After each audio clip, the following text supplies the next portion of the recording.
Hello, and welcome to this eSchool News webcast. My name is Andrew Barber, and I'll be acting as the moderator for today's presentation, which is sponsored by Xirrus. It's titled E-Rate 2.0, What You Need to Know. Before I introduce our two speakers, I want to take a few moments to highlight a couple of items. First, today's event will be recorded, so you don't have to worry about scribbling down notes and trying to keep up. In a couple of days, you'll receive an email from us containing a link to the recorded event, and you will also, at that point, be able to download a PDF of the presentation. Second, please do ask questions, and don't feel as if you have to wait until the end. At any time during the presentation, if you have a question, just type it into the Q&A box on your console and hit the send button. I hope we'll have about 10 to 15 minutes at the end for our speakers to answer your questions. But, there are two things there. There's a Q&A button and there's a chat box. Please don't use the chat box to ask questions of the presenters. They probably won't have time to be looking at the chat. So without further ado, let's turn to today's speakers. We have two. Jeff Jennings currently serves as the Contracts and Compliance Manager for Xirrus, with a focus on state, federal, and local purchasing agreements. He's also the company's K-12 wonk and acts as its analyst for education policies, funding, and innovation. Previously, he worked for 17 years as a funding and E-Rate consultant to schools and service providers throughout the Western U.S. and, I'm jealous to say, the South Pacific. Our second speaker is Scott Pangeman, who heads up strategic initiatives in the outside sales team for Arrow's North American finance company, Arrow Capital Solutions. Arrow Capital Solutions is a distributor of Xirrus and provides funding to Xirrus clients through lease, purchase financing, or usage growth alternatives. Prior to joining Arrow in 2007, Scott worked at IBM, and before that, served in the U.S. Navy in the submarine fleet. Now that you know something about who's behind the voices, let's get started. Welcome, Jeff. It's a pleasure to have you here today. Jeff, you're going to have to unmute yourself to be heard. Good morning. I've got to learn how to use the mute correctly. It's great to be able to speak to everyone today. I very much appreciate the privilege to do so.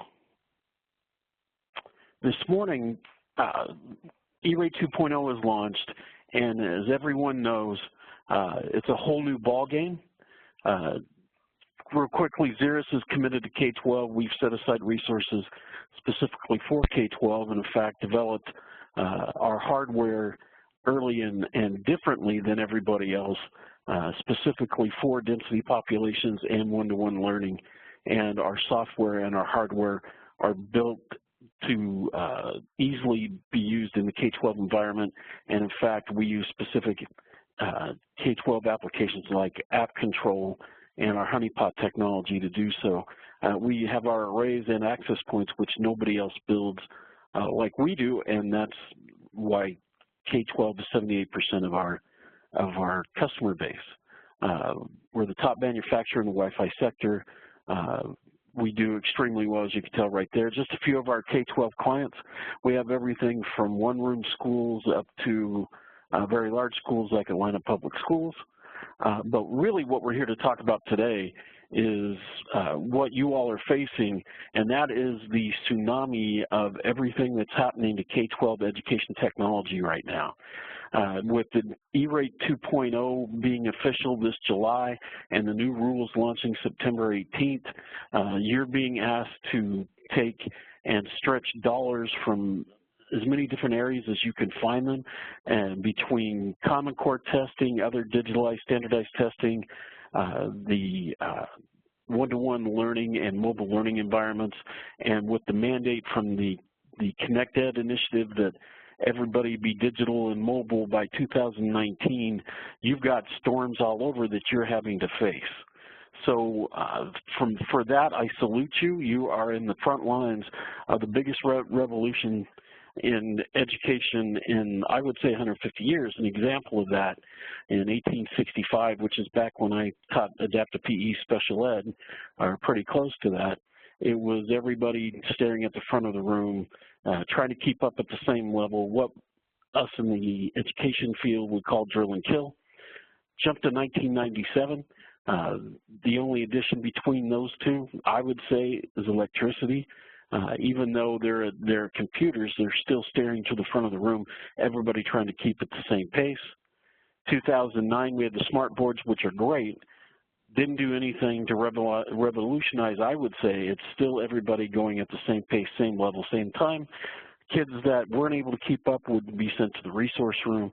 Kids that were too advanced or would advance quickly were sent to gate programs and things. That's all changed with Wi-Fi. It's the glue that enables one-to-one mobile learning, and that is exciting. That is fantastic, and the adaptive testing software and the adaptive learning software, where we'll be able to create individualized learning plans for each child and at their own pace, is just it excites me to no end. It makes me wish I was back in the classroom. Today we're going to go over how to get there, and to get there you're going to have the funding, and that includes E-Rate 2.0 and what's going on there, and then beyond that as well. It's more than just E-Rate. Funding in K-12 is evolving in a big way, and if you've got questions, definitely feel free to submit those as we go along. I know with my memory, I can't wait till the end to write down or submit a question. I'll forget it. Besides E-Rate 2.0, we're seeing a massive increase in bonds and levies across the country, and we've seen that before, but this time they're passing at a higher rate than they ever have in recent history. So just in 3 states, for example, we're seeing California's got local school bonds to the tune of $5.6 billion. They have a separate state school bond for $4 million. And not all of this is for technology. A lot of it is for modernization and construction, but included in that are large dollars for education technology and infrastructure upgrades to be able to enable the one-to-one. In Texas, they have over $4 billion bonds. These are all pending the November 4th election. That's not counting the several billion dollars that were approved this last spring. And in New York, they have a specific $2 billion initiative that is trending positive for this November 4th that would be focused just on technology upgrades for K-12. So if you look at those dollars, potentially $15.6 billion, realistically, we're looking at about $9.8 billion. We're seeing it in California rise up to 81% of approvals across the 51. They're all trending positive except for 4 out of the 51. The New York State bond is definitely trending positive, and Texas is as well. They passed at 84% this last spring, and it's trending that way as well. So looking beyond E-Rate, with all the changes and the innovations and where you have to go, we have to look at all budget items. We have to look at all budget possibilities.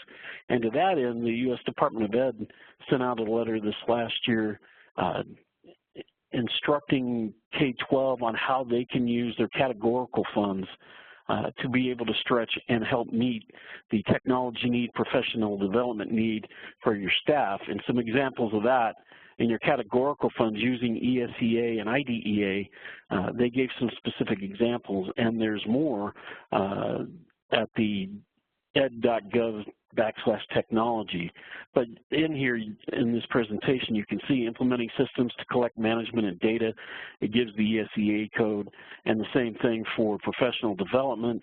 And actually, there's much more than this. There's about 40 bullet points that we won't go through today, but if you go to that website, you'll be able to pull down that information. One of the things to secure E-Rate success is what I would say is seek assistance, ask for help.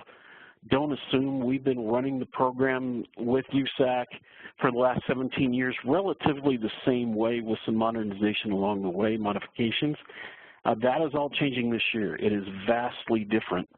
So to assume that you know what the rule changes are that would be not a good thing. What we would recommend is whether you're an E-Rate veteran or rookie, that you seek out assistance, that you call USAC at their HATS division, which that's exactly what they're there for, is for outreach and support.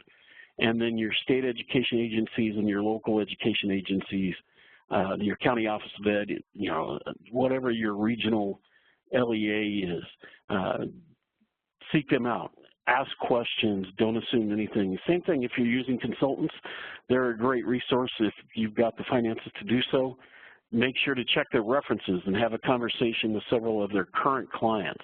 The great thing about schools, when somebody does a good job, schools tell everybody. When somebody does a bad job, schools tell everybody. And so checking with each other, I think, is a great way not only to find fantastic help, but to protect yourself as well. And there's also an affinity group. It's not licensed. They do their own self-licensing, self-certification, and that's e-mpa.org. But they're not the only ones that do E-Rate consulting, but they are a great resource. Also, if you're able, the remaining training sessions for E-Rate 2.0 through USAC, I would highly recommend. I'll be attending the one October 30th in LA. There's 2 more after that, one in St. Louis and one in Orlando. If those are already filled up, I know LA is, the link above, and we'll send you this, you can get this presentation, will take you to the archives and the training materials. Having those on site, either electronically or in a binder, would be something we highly recommend, especially because of this year. If you've kind of taken a nap the last few years with these sessions, or really kind of assumed it's the same way, that needs to stop this year. It is definitely different. I know I'm actually going to be paying attention near the front instead of in the back at the training in LA. Real quickly, we're going to focus on the E-Rate modernization order, the impact on the former priority 1, because there definitely is an impact, and the new eligible services list, the E-Rate Bible is what some people call it. That has gone from 49 pages to 6, and that you'll see why in these coming slides. And just a word about the eligible services list. The reason why it's only 6 is it only lists what's included. Anything that's not included, you can safely guess, you can safely assume that it's excluded because they are. And then we'll talk more about Cat 2 funding and all the confusion there. At Boston Mass Q, there were all kinds of variations on rumors and versus the truth, and most of them were not very close to the truth. E-Rate 2.0 in its new form has 3 main goals: affordable access to high-speed broadband, maximizing cost effectiveness, and making E-Rate fast, simple, and efficient. I think that third one will be the hardest, frankly. But within the affordable high-speed access, Category 1 and Category 2 replace Priority 1 and Priority 2. So now the emphasis is on only 2 areas, broadband and Wi-Fi infrastructure. That's a big change, and also dedicated funds to go towards that are going to make things a game changer for some, but the potential loss of what used to be funded is definitely going to have an impact as well. And things to remember, they're still releasing the information. What they really did was release enough to get everybody going and change to this new paradigm, basically turning a battleship around on a dime. And so they took an 18-month process, and it's really been compressed to 4 to get this all done. There's been a lot of massive work by the FCC and USAC to make this program change and change so quickly. The eligible services list, like I said before, that is waiting for final approval, but they expect little change. And again, that's the 6 pages that we'll talk about some more. Again, if you don't make it to the fall training, definitely get their training materials and videos. Those will be very helpful. The new 470 and the 471 has not been released yet. It's still waiting approval. If you have to file for whatever reasons, you can use the old forms. Just realize the new forms are different. They are changing. And really, the 471 is changing quite a bit with the item 21 attachment embedded in the form. USAC interpretation, they're still trying to figure portions of it out.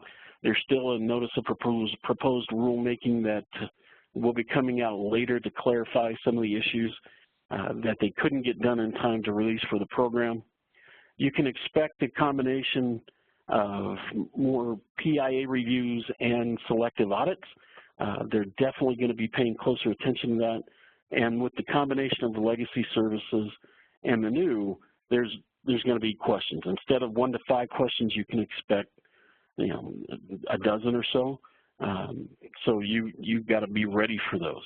And then the Waste, Fraud, and Abuse Strike Force, which covers all of the universal service programs, the new one has been enacted, and so you will see activity on that side as well. So E-Rate 2.0 is here. Just remember that they're going to go for 2 years. They're going to evaluate that, and they can possibly make changes or they can possibly add. So it could also mean that they make parts ineligible or add to the eligibility, or it's a possibility of increasing the funds as well. To that end, there is a massive groundswell of affinity groups and service and education groups, and also on the private side as well, for E-Rate funding to increase. Right now, it started out at 2.25, now it's approximately 2.4, not counting rollover. There's been calls to double that to between 4.2 and 5.2. If you're a half-empty person, you're going to look at after the second year, so going into 2017, and say, well, it's all going away. If you're a half full, you're looking at the fund increasing. I'm a half full guy after reviewing quite a few things, and also the political side. I believe it's going to benefit the broadband and Wi-Fi infrastructure and one-to-one learning going forward after year 2. And I can certainly see the strong possibility of the funding increasing, and a good read on why it needs to increase, and the results of a great report is from COSN that was just released about a week and a half ago. And that link is there that you can then access. I would highly recommend reading at least the COSN summary, but the full report is interesting as well. Some important dates for you folks. The windows have not been established yet, so you can file under the old Form 470 now. Just know that when the new ones are released, you're going to have some issues. If you can wait till the new forms come out, I would do so. And then, you know, we're hoping sometime in mid-November, no later than late November.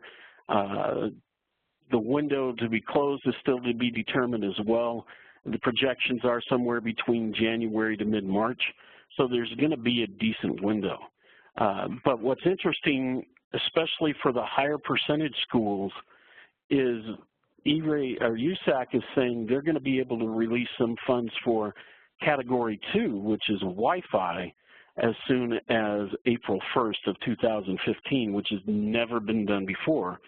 They realize that these projects need to take place over the spring and summer to be effective for the fall, and they're trying to make that happen. They're also saying that if you do your forms correctly, you do the whole process correctly and swiftly, as swiftly as you can, that September 1st, that all 2015 decisions will be sent out. So you will know what your decisions are, your SCDLs. They're saying by September 1st, which that is amazing that they're trying to get it done that quickly. So that's great news, and I really think they're going to do it. Talking with the folks at USAC and with the FCC, they are bound and determined to exceed expectations rather than just meet, which that would be fantastic. And they've added staff and support to be able to do so. So let's talk about Category 1 and 2. There's a new math. It's Priority 1, which were the old telephone services, the legacy, the tariff services. Those are going away. Priority 1, I would say, equates to now Category 1, but the only thing in there is broadband. And that's it. Broadband and the internet access to go with it. That's going to be funded first. Category 2, the internal connections, which used to be Priority 2, so P2 now equals C2 or Category 2, and P1 now equals Category 1. The internal connections, they've set aside $1 billion for 2015 and 2016 for the Wi-Fi infrastructure. The plan is to be able to replicate that each year based on the savings from the reduction of Priority 1 and the new focus on just broadband and Wi-Fi. So they're planning on this going well beyond the first 2 years, and even if they don't increase the fund, there's still going to be funding available, is what we see going forward. But make no mistake about it, the fund needs to be increased.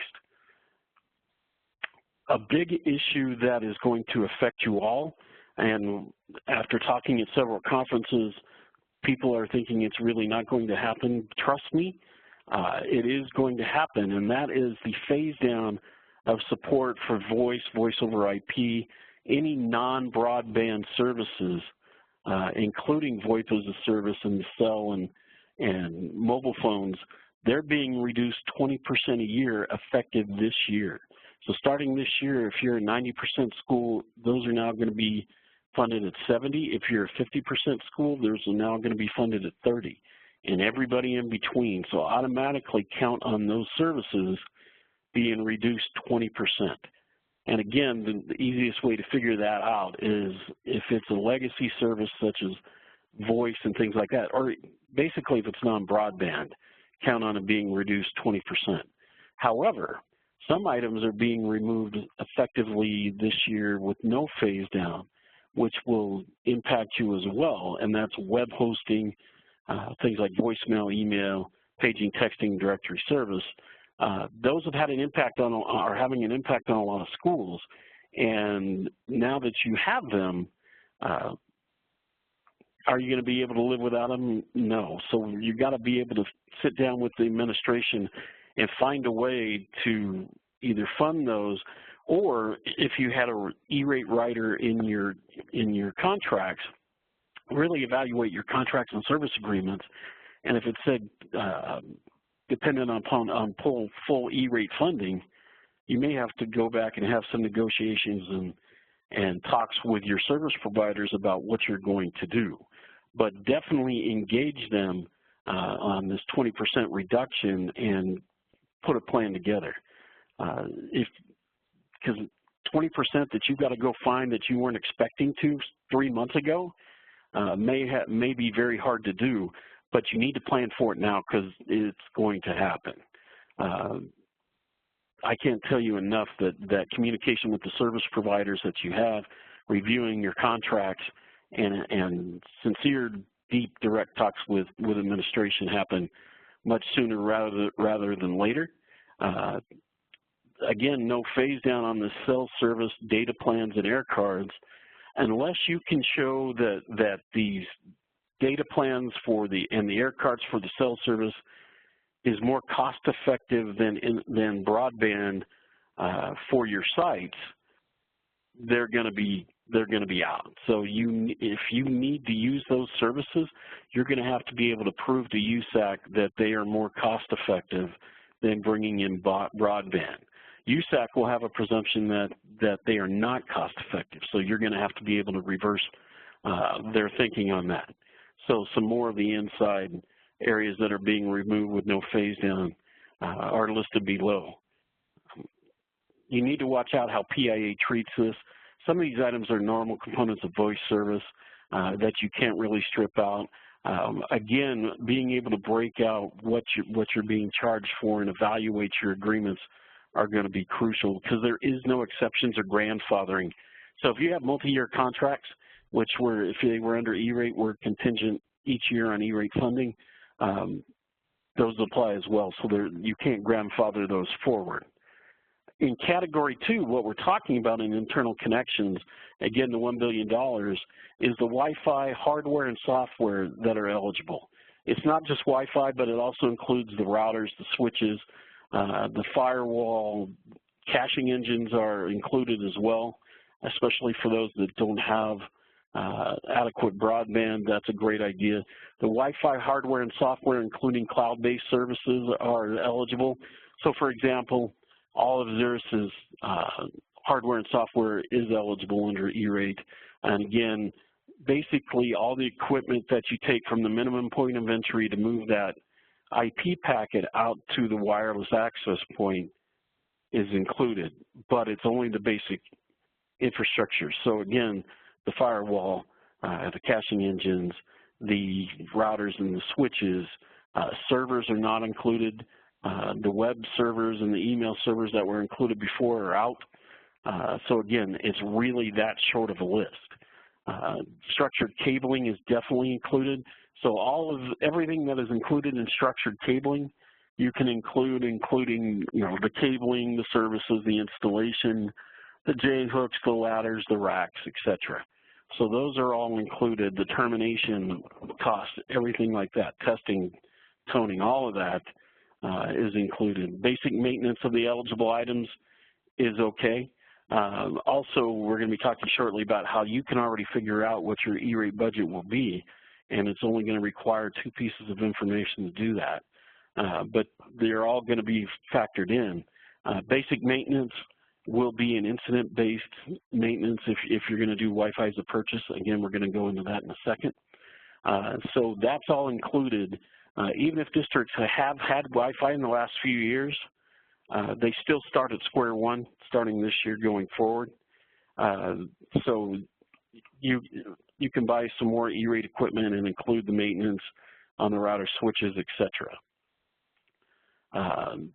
There also is an item or a new service that's allowed in the program, Wi-Fi as a managed service.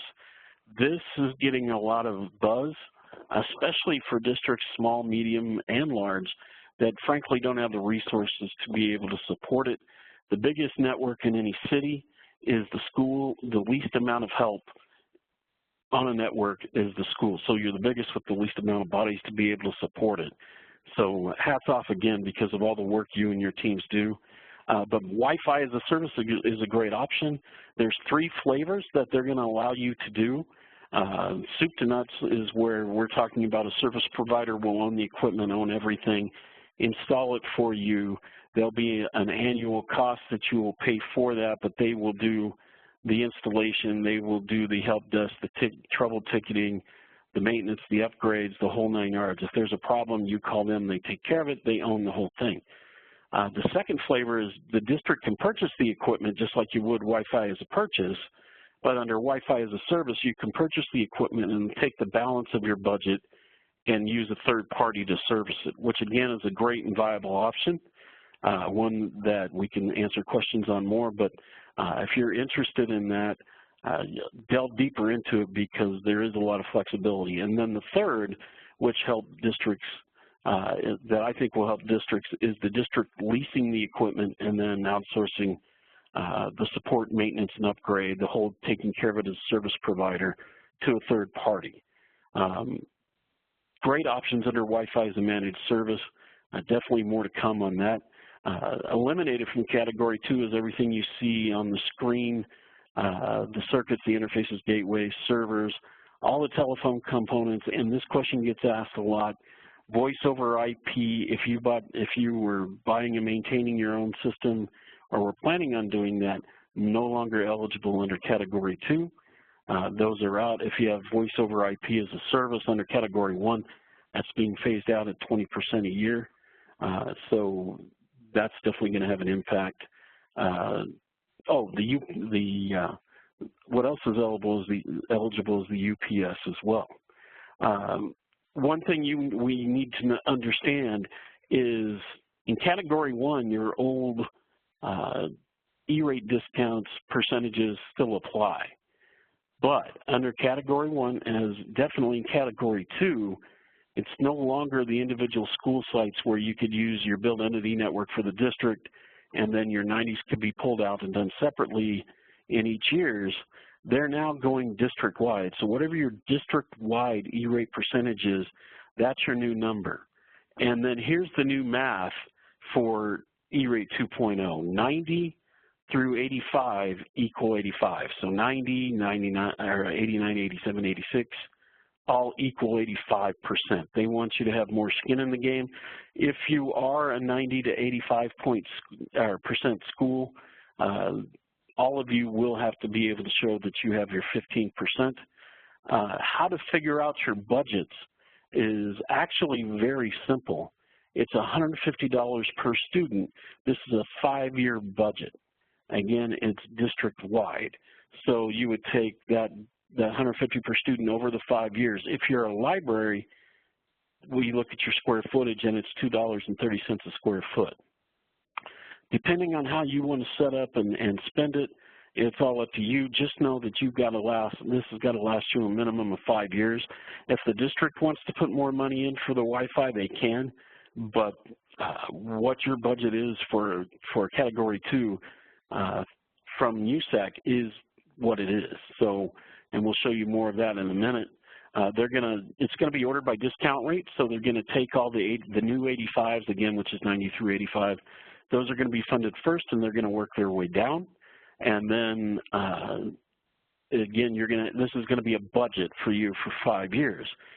If you are very small, let's say Little House on the Prairie, small, very, very remote, small school site, or even urban, and you were to get less than 9,200, the minimum that any school, public or private, by the way, this includes private, will be $9,200.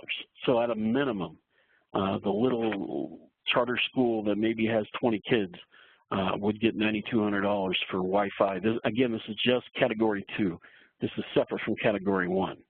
Unfortunately, there had been a lot of talk about extra funding or a bonus for rural remote schools. They took that out, so that's not going to be happening, which we were very disappointed in.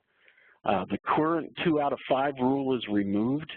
Basically now when you get funded, you've got that this new 5-year budget that replaces your 2 out of 5. So once you get your funding notice, just know that funding year inclusive of over the next 5 years is what you're going to have. Student counts can be used to estimate new buildings or new school sites. And if a student attends part-time at a gate or something and then part-time at another school, you can count their head at both places, since they're going to that person's going to be utilizing both networks. And again, it can start as early as April 1st if you're one of the fortunate ones to be funded that early. I am a visual kinetic learner. What I like to be able to visualize is very simple. So if you look at the top calculator, and we can definitely provide this for you, it's a very helpful tool. The district student enrollment, for example, is 30,000. That's the one piece of information you need to have. The district % discount, not individual school sites, you need to know as well. You put those two into the calculator, it will then calculate out the 150 per student. So for a 30,000 student district at 85%, USAC would provide $3,825,000. The district would provide $675,000 for a total budget of $4.5 million. Again, this is to last you over 5 years.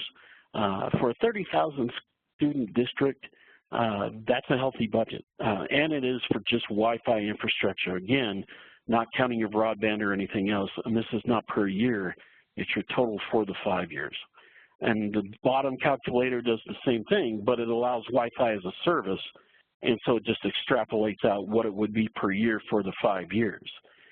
We can definitely send you this tool. Also know that, let's say you get funded with the $4.5 million, that your school sites are going to be figured out the same way. So you're going to take the percentage you're going to take the students at the school site, and you're going to use this same calculator to figure out what the site budgets are. So you can't, which some schools would like, is, well, they happen to already have good infrastructure at one, they would like to be able to move those funds over to another. You've got to do it per school site. So that's a catch and something you need to be aware of. Again, we can get this to you. Like I said, schools are calculated the same way. There's a great example there. For this example, 488 school environment or enrollment, they would have 73,200 for that site.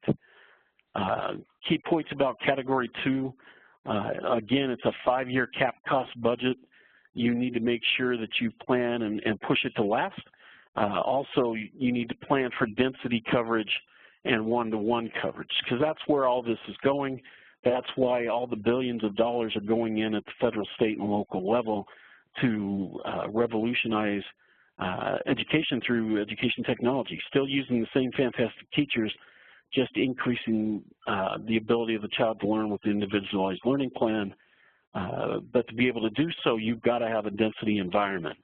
If your network is not ready, you need to ask some hard questions. You need to figure out what you're going to have to do to get there. If you currently have a situation where you're using something that was not good enough, we only had a few devices that really admin or the teachers used, these budgets in most cases will allow you to go in a different direction. So you are not locked into what you've used before. If it's not working for you, once you get funded, you can go the way you determine to be the best way. And so don't feel like you're locked in by a vendor. Don't feel you're locked in by a manufacturer. You can do what's best for your district and for your staff and students. Good enough coverage really is not going to cut it as everybody rolls out one-to-one over the next 3 years, 4 years. So you'll need to make sure to be able to plan for growth, both not only at the access points, but for all the ports and switches in your IDFs and MDFs and at your core. Include the stakeholders in a unified vision. One of the things we've been talking with districts both individually and in large groups is we're seeing a percentage of the schools, roughly 35%, who are ahead of this and really moving forward quickly with unified buy-in. We're seeing a middle group of about another 25–30% that are pushing forward, but it's going in stops and starts with trying to get everybody on board. And then you've got that final 25% or so that are going to go, but they're going to go kicking and screaming, and they're going to have a lot of problems. So if you include everybody, all the stakeholders with the unified vision, and make sure that you include professional development so that nobody feels left behind both in the classroom and in the administration or support, you have a much higher chance of doing it, of being successful. But you're going to need to be able to plan to build a bridge plan between now and then. By the way, that bridge is in Australia. The Sydney Opera House behind Xirrus provides all the Wi-Fi for them, so quick commercial. At a conference we had last week in Pittsburgh, they realized the conversation, there were the haves who were ready to go and the have-nots who hadn't thought about it. And finally, one of the CEOs had a great point. He said, folks, we all have to convert our schools to mobile learning. I consider E-Rate funding a bonus if we get it. In the meantime, I don't have time to wait. None of us do. We have to make this happen. And so then we spent the next hour talking about alternative funding and making sure that you get all the categorical funds you can, and that frank and deep discussions are made with all the stakeholders about budgets and what can be used both for support and for buying devices and curriculum, et cetera, et cetera. So that's where, if you've got an E-Rate consultant to get you through the E-Rate process, that's great. If they're versed in having these deep dive discussions, you can use them. I'll be willing to discuss with anybody what they need to do. We just won't cross the E-Rate consulting side. We can't do anything to break the E-Rate rules. I'm way too pretty for prison, and we just don't want to go there. But anything we can do with our experiences and with what we've seen at other schools, we'll be happy to share that. But the stakeholders have to realize that Wi-Fi and broadband are the glue that's going to make this whole thing work. Without the mobility, you're going back to the early 2000s with everybody sitting in a lab. The other thing that we recommend is the active pursuit of all local, state, and federal funds. The competitive-based programs, the U.S. Department of Education is going to be having more of those. If you're not pursuing those, please do. And if you've got questions on that, we can go deeper into that and discuss that now or at a later time. But again, the formula-based programs, you definitely want to take advantage of those. They had Race to the Top, and some of them use monies for that. just realize there's no free lunch, that you're going to be held accountable for those, but you've got to find a way to make it happen. The public-private partnerships are great when you can find those. If you can leverage those, please do. And then leasing and other options, something that Arrow can definitely help you with, is a great option as well, because the big question is, yeah, E-Rate 2.0 is coming, but will you get funded? So to be perfectly frank, if you're not in the 80s the first year, that first $1 billion is probably not going to go into the 70s, 60s, and below. However, they could have rollover funds or additional monies put in, but yet the FCC and everyone's, politically they still want you to apply, because the more you can show the demand and need, the more they can, after the second year, show a reason to be able to increase the fund. There's a political reason for it that will benefit the schools as well. So really, if you're a 60% school or below, don't plan on getting funded the first year for Category 2. The great thing is, though, let's say all these 80s have applied, they get funded, they're now out of the way. So in 2016, they're able to go lower and lower and lower based on whoever applies. So it's not like that the former 90% schools can do the district and then come back with separate schools. Once they've been funded, they're out, they've got their budget and moving on, and they can bring that funding down in the 60s, 50s, and 40s, and so on. And again, the goal of all of the Connect Ed initiatives and all the related initiatives, the National Broadband Plan, National Education Plan, is to get 95% of all public and private schools going with one-to-one learning by 2019. So you're definitely going to, I believe you're going to get funded. It just depends on what year. So that's why we talk about the bridge plan. So no matter your percentage level, plan like you've never planned before. Know that you're going to go to one-to-one learning, whether you're ready for it or not. It may be this year, it may be next year, or the year after, but it's inevitable. It's not going away. So talk to your peers, visit sites that are there if you're not there already. Again, the great thing about schools is that there's very few secrets. You all work well together, you all share together and include best practices. So do that. Get out and about and find out what's working for people and what's not. One thing that we recommend is once you have your plan, don't lock it and put it in a vault. Keep your plan. It's an active living document that's going to require adaptation and some change. So just know that it's a living organism and it's going to evolve as you move closer and closer to going. And once you get to one-to-one, then and mobile learning, then there's other challenges. But right now, it's the evolving to getting you to that one-to-one spot. Plan for more planning. One of the things that is definitely going to hit you is, and I'm sure you're all very well aware, you're taking a network that was already hurting for resources to keep you up and running, and you're exponentially increasing the number of devices. How you're going to handle that, are you going to outsource, what are you going to do to support that, is going to be a big deal. So make sure that you plan and don't settle. Make your efforts and results exceed the expectations. What you don't want to have is everybody have a device in their hand and then an underpowered, undercapable network. The headaches that you will suffer are horrible, and we do not want you to go down that road.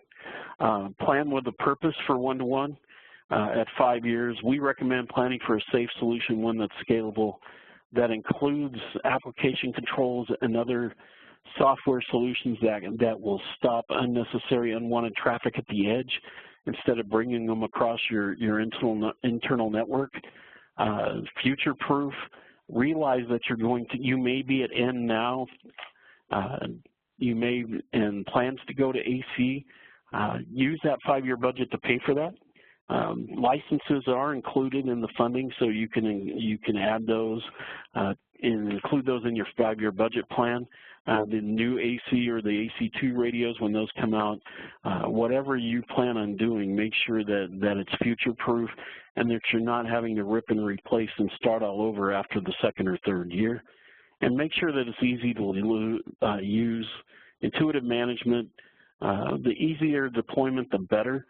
And because once you've got them out there, it's not like you can do without them. They're an essential part of your network and an essential part of making education happen. Again, looking at the old good enough coverage where you may have a few APs scattered around the campus, that's not going to suffice, and that's not why they're giving or allotting these 5-year budgets.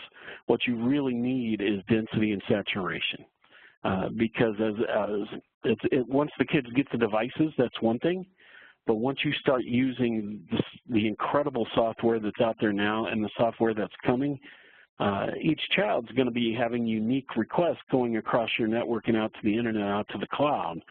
So it's not like you're going to be able to cache at your DO or wherever you have your caching engines. Each of those requests are going to be unique as the teachers start using more and more of this new incredible learning software that's coming out. So just know that you're going to have to be able to get all the bandwidth possible out to your students and staff. And as far as bandwidth goes, back on Category 1, the recommendation for the National Broadband and Education Plans is 500 megabytes per school. We know that's not going to happen with some when you're dealing with mixed T1s. Just know that's the preference.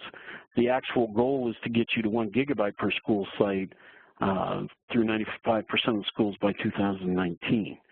So the reason why they're ramping up those pipes is because of the unique amount of traffic that's going to be coming across from all this adaptive learning. It all comes together once you see the big picture. Take a 10-second time to relax and take a drink real quick. And back at it. Let's get specific about your issues. You can submit those questions if you have them. We very much want to review them. Well, what I would like to know and what we can address with the time we have here or later is the burning issues that you're facing right now, and being able to share those, if you're willing, with everybody else. We can do that post-seminar or webinar and distribute those or however you would like. Also, if you have interest in the funding calculator, let us know. It really is an easy tool to figure out your budgets and both at the district and at the school site. And one thing we always like to hear about are stories from the trenches. So as we start wrapping this up and Scott takes over, if you've got some questions or comments or insights, I would love to hear them. Real quickly, test your discount rate so that you know it's not a surprise. It may change 3 or 4% one way or the other. So check it now. You can do so by going in and checking at USAC. If you assume you're a 76, you may be as high as an 80 or as low as a 73. So you need to check that. Start thinking about your budgets and the way things both negatively are going to be impacted and how it's going to help you with your E-rate. And if you're a lower percentage below the 80s, how you're going to develop that plan. Expect more questions, audits, and reviews. Just know there's going to be more scrutiny this year with the new program. And when in doubt, call USAC at their HATS division. Again, April 1st is the earliest, but again, no later September 1st if you do it right and there's no issues. But as far as legacy approvals with the stuff that's being phased out, just know that that's probably going to be slower than receiving a Category 1 and Category 2 funding. Again, be careful on what you're going to be doing. Check the eligible services list in the new forms to make sure what you're doing is going to be eligible, and make sure you check the rules on contracts and other changes. There's a lot of them. Please, please, please, please read the information that's being released on the USAC website, and that link is below and you can receive that as well. Vendors are going to be coming at you left and right. 72% of them dropped out after 2012. Those that left and more are coming back in. You are now the most popular people at the dance. Your card is going to get very full very quickly. Make sure that whatever you do, you treat everybody the same. Make sure that it's all uniform, no favorites, and have a plan to handle all these inquiries, and make sure that you just follow guidelines on that. So it's great to be popular, but it's also very time-consuming, so realize it can be a time vampire for you and your staff. One of the big things, if you don't have them in your contracts now, we recommend, and again, talk to your LEAs, SEAs, and USAC, is include an E-Rate contingency provider or writer for funding. If you've not included those in the past, absolutely require those. We would recommend that, and here's some sample language right here, because if for some reason E-Rate funding doesn't happen, or for whatever reason you get denied funding, you do not want to be on the hook for those services and then have to pay the full boat. So protect yourself. So I appreciate your time. I'm now going to be handing this back over to Scott, and he will take you from there. Well, thanks, Jeff. This is Andrew again, but thank you, Jeff, for taking us through the ins and outs of E-Rate 2.0. We do have several members of the audience who've got questions for you, but we're going to try and hold those for the end. Time is getting a bit tight, though, so we're going to hold those questions and go straight to Scott to address maybe some of the financial considerations behind what Jeff was talking about. Scott, over to you. You're on mute, Scott.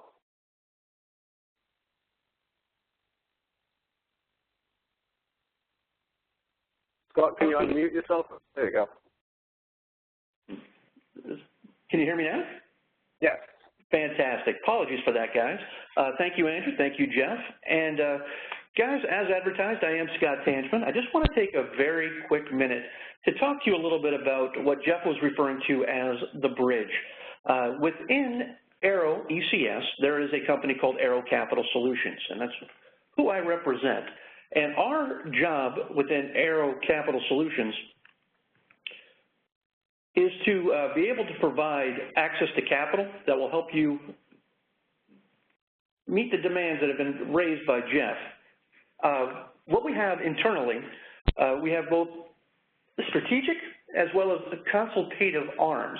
And what this means, if you're not familiar to financing previously, we do have people that are going to help massage that path to help you better understand what options are available to you and how to work within the system. But behind them, we also have people from a structure standpoint that can help work with your existing and future budgets to leverage those to get into your full systems solution. So they'll be able to provide quotes and structures to help fit those budgets, and then also work with you from end to end. When it comes time to invoicing and collecting, they're going to be working by your side to help manage that solution for the duration. And as far as what is in it from your perspective, a lot of benefits from addressing a financial solution. One, it's going to help you conserve that on-site cash. Instead of having to dole out what you have for your existing budget, Aero Capital actually steps up and provides that cash to help close on your deal. We then help in setting up a structure that can leverage your existing and future budgets to pay for that in a very convenient way. And please note that this works independently of the E-Rate supplement. So that will be handled side by side, but are not leveraged against one another. And of course, this is one more vehicle to access capital. It's not your existing bonds or your existing budgetary routes. This is a access to capital that resides outside of your traditional structures. Please note that we do offer a non-appropriations clause in all of our financing agreements. And what this means is that we fully understand that you're driven by annual budgets.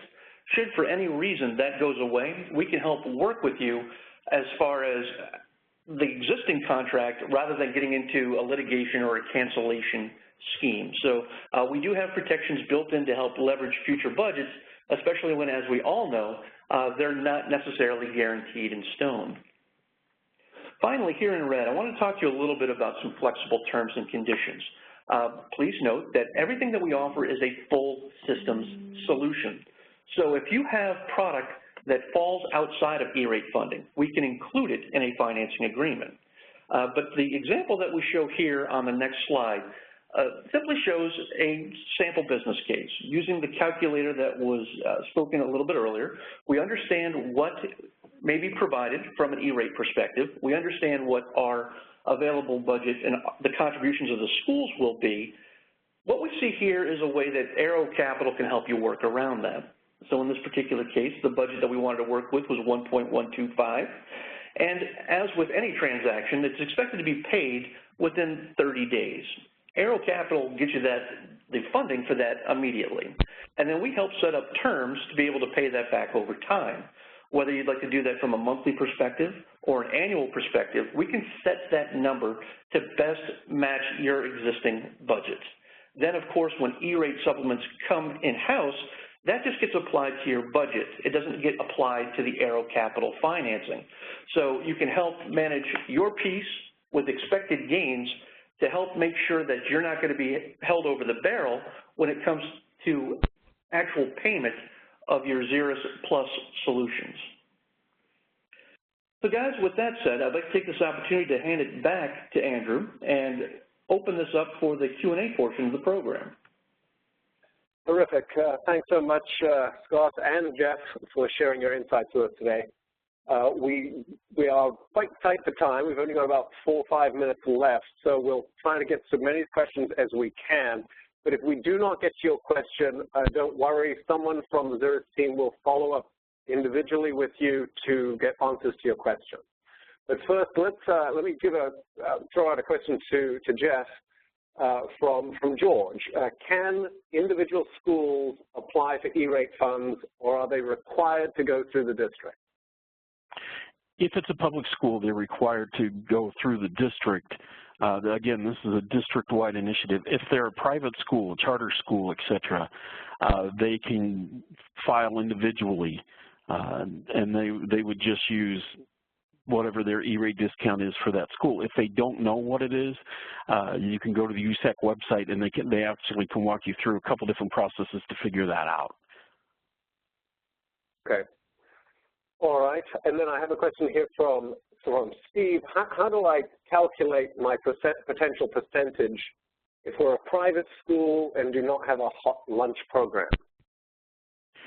That definitely, you would get a hold of USAC and their HATS division, but there's a couple ways to do it. You can do a survey of all the families, the households that attend, and work it based on income. You can also do it potentially by your geographic region, and the USAC HATS division can walk you through that whole process. They also have that online.